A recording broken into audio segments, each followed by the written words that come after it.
ওসমান হাদির হত্যাকারী ফয়সলকে আমি একটা অনুরোধ করছি,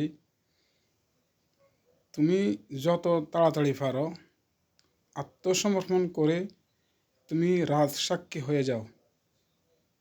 কারণ যারা তোমার টাকা দিয়া অর্থ দিয়া এই হত্যা করাইছে তারাই তোমাকে মেরে ফেলবে। কারণ তুমি বেঁচে থাকলে তোমার থেকে অবশ্যই একদিন না একদিন তুমি ধরা খাইতে হবে, আর তোমার থেকে সব তথ্য বাইর করবে, তখন তুমি বাঁচতে পারবে না। তুমি এখন বাঁচার চেষ্টা করলেও তোমাকে ওরাই মেরে ফেলবে যারা তোমাকে টাকা দিয়া ওসমান হাদিকে হত্যা করাইছে।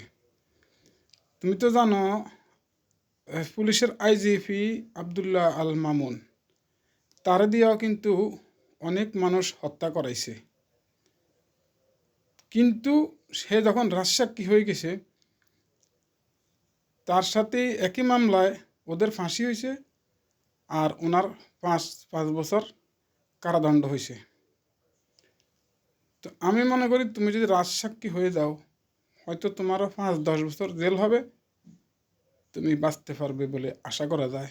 কিন্তু তুমি যদি ধরা না দাও, তোমাকে যে কোনো অবস্থা মেরে ফেলবে ওরা যারা তোমার টাকা দিয়া মারাইছে ওসমান হাদিকে।